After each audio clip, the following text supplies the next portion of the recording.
Okay, so I'm going to quickly run over tutorial 3 here. So the first problem is this problem is similar to the maximizing revenue problem seen in class, but this time we are trying to maximize the profit. Okay, good note.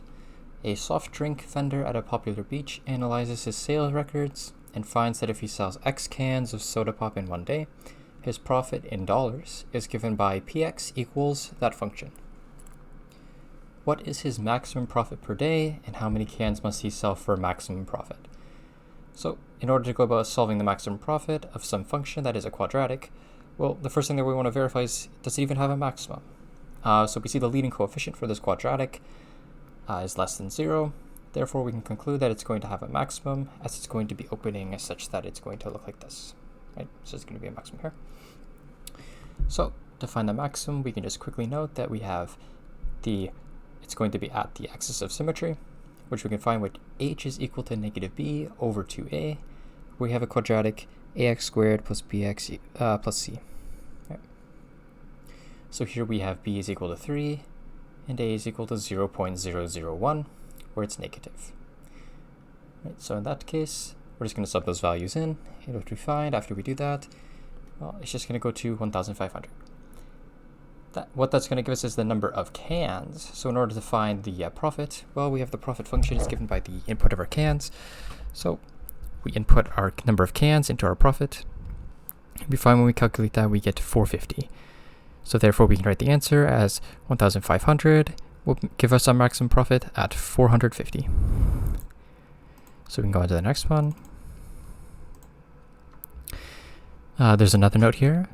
But yes, so the question, Joe is building a rectangular herb planter. He wishes to fence the planter in order to protect the plants from squirrels.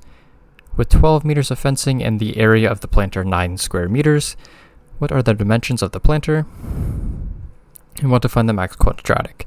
Right, so given we have a rectangle here, we actually are given two pieces of information that we can use to find the maximum of the quadratic. The first is we're given the area is 9 square meters. So we know the area of a rectangle. Well, that's just going to be the width times the height. And the perimeter is just going to be, well, 2 times the width plus 2 times the height. So to get a quadratic, what we can actually interestingly do is we can just take our perimeter function. I like to start with the perimeter. It's just much easier for me to deal with.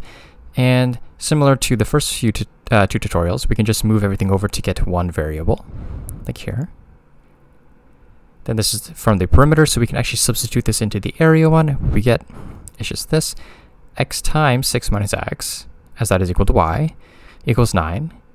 Then we want to expand that in, bring everything over to one side, factor out the negative. I just like to do that, much easier.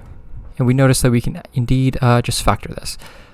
Similar to before, we can just use the negative b over 2a, but here it just factors very nicely for x minus 3 squared.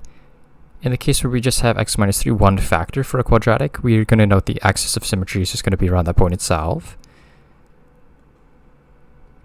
And similar to the last one, we know this is going to maximize, so we can just solve this. We get x minus 3 is equal to 0, that's x equals 3, and in order to find our y, we can just look at the area above, right? We have x times y is equal to 9, well, x is equal to 3, so we get 9 equals 3y, which just goes to y equals 3. Therefore, we have 3, 3.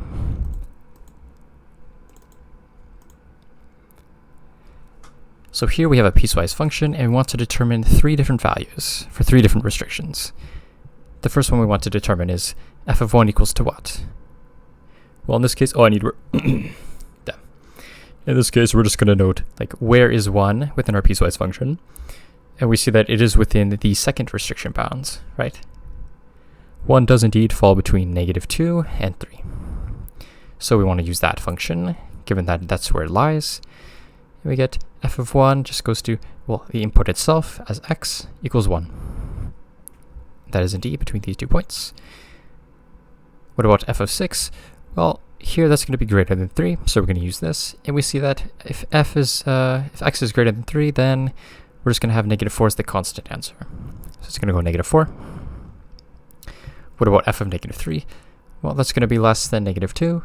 So we're going to use this quadratic here, substitute our -3 in for all of our x's. And then we're going to want to solve that, right? Or simplify. So you get 2 times this, blah, blah, blah, and we get 22.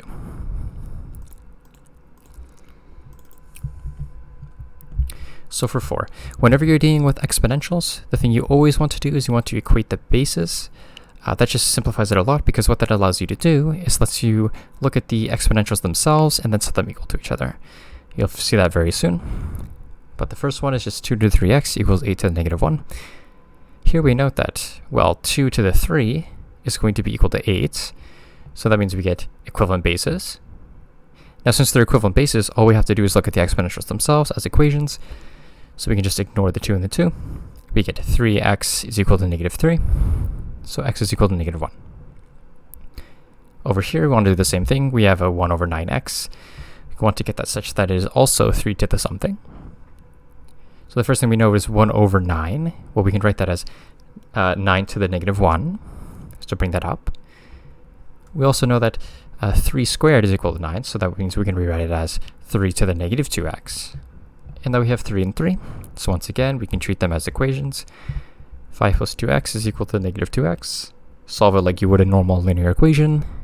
Bring this over here, bring this over here. And just divide, and then you get x is equal to negative 5 over 4. So in the case for logs, the thing you always want to do when you're approaching this is very nice to do. Suppose you have, I'm just going to change my brush here because that looks nasty. Right, so suppose we have like log a b is equal to c. Well, we can just rewrite this as a c equals b. Right, so that's what we're going to do here. Change my brush back.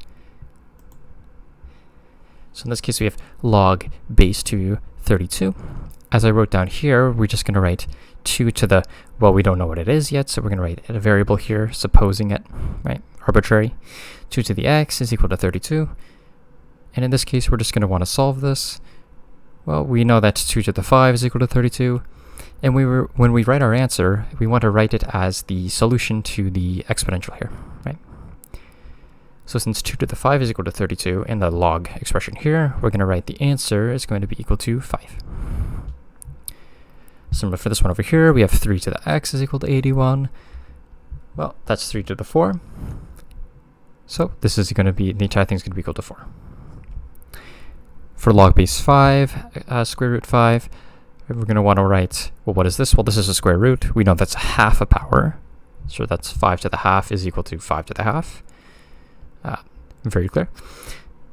So log base 5, square root 5 is equal to a half.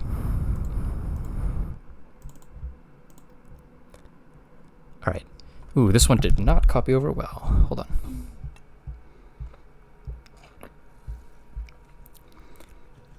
Yeah, so I just rewrote it because it seemed when I pasted the image, it did not survive well. But anyways, anytime we're multiplying two bases of the same, we're going to add their exponentials, right? If we're dividing, we're going to subtract. So in this case, we see we have two of the same bases, so we're going to add them together, the exponentials. So that's just 2 to the 5x minus 1 plus negative 2x plus 3. Then we just do that over here. And then on the right side, once again, we're going to want to equate the bases later on so we can just solve the linear equations. They may be quadratics later on and such, but in this case, we are not dealing with that, so that's very nice. Yeah, so we add them together. We see that we have the entire expression squared. In the case where we have the entire expression squared, we're just going to put the 2 in front of this and then multiply it out. Right? So everything that's exponential up here is going to be multiplied by 2. Same thing over here. We have 4. That goes to 2 squared. So we're going to multiply everything here by 2. Then we get 2 of the same bases. 6x plus 4 equals negative 8x plus 6. And then we're going to want to solve this as we usually do. Bring all the x's over here, constants over here, and then divide away our scalar here, and we get the answer.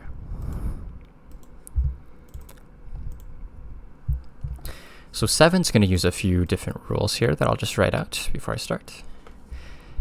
Basically, it's just, say we have a ln x here. Well, we can just bring our a over here like this and say that is going to be equal to x to the a. Similarly, we can go backwards. If we start with this, we could say we just have this. And there's another rule here. Say we have ln x plus ln y. Well, that's going to be equal to ln xy. And if we have ln x minus ln y, that's going to give us ln x over y. So in the case of subtracting two logarithms, we're going to take the inside of the first one that we're not subtracting. Right? We're going to subtract it from this and then divide it. Just going to have like that. Addition is going to be multiplying. But yeah, that's what we're going to want to do here. Oh, I need to hiccup really bad this entire time. Okay, sorry. Makes it hard to talk a bit. Express the expression, double express, maca latte, macchiato. 5 ln x minus 2 ln y minus 3 ln z plus 4 ln w as a single expression. So we're actually just going to use everything I listed over here, which is very nice. So start with everything in front, bring them inside. Once we have this, I like to start looking at what's going to be on top first. So we see that we're adding over here. The order won't really matter because this is just multiplication over a simple plane. So you don't have to worry about that. So since we're adding this later on, that's going to be on top. All of the subtractions are going to go to the bottom. So we just end up, this is on top because it's positive, this is on top because it's positive, bottom, bottom, and then we write the answer. Here we're going to be working backwards from something that's equivalent to this. We get log base 7, a to the 3c to the 4 over b5 d2. Sounds like chess. Pawn a3. Anyways. But yes, so we're going to break this up in order. Once again, everything that is positive is going to be on the top. So this has to be positive. The A has to be positive. The C has to be positive. The B is negative. And the D is negative. Make sure that you keep writing the base. Very important. That can have significant impacts. Imagine like the Richter scale, pH scale, all that stuff. But yes, so now since we're reversing again, right, we have any exponential inside, well, that can just go to the front. So this is going to come out here, here, here, here. And the answer was just expand the expression as the sum of or subtraction of 4 logarithm terms that are such that there are no more exponents inside the log 7. So we see a 4 and no exponents.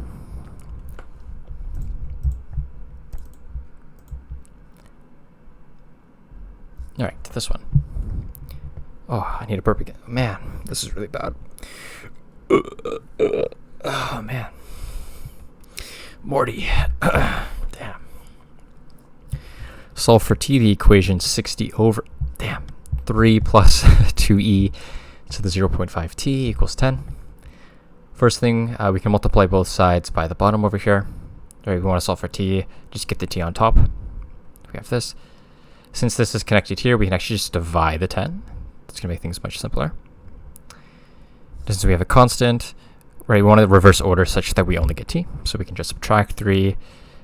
Then we don't have 2 to the something. We actually have e to the something. So this is also a multiple. So we can just divide by 2. Now we just have a base with an exponential with the variable. So now what we can do is take the natural log. And the reason why is just very nice, right? Because ln is actually base e.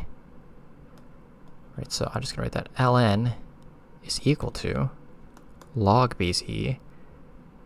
And in this case, we have, well, e, so that's going to be log base e. If we have the same equation, well, what is this going to be equal to? This is e to the x.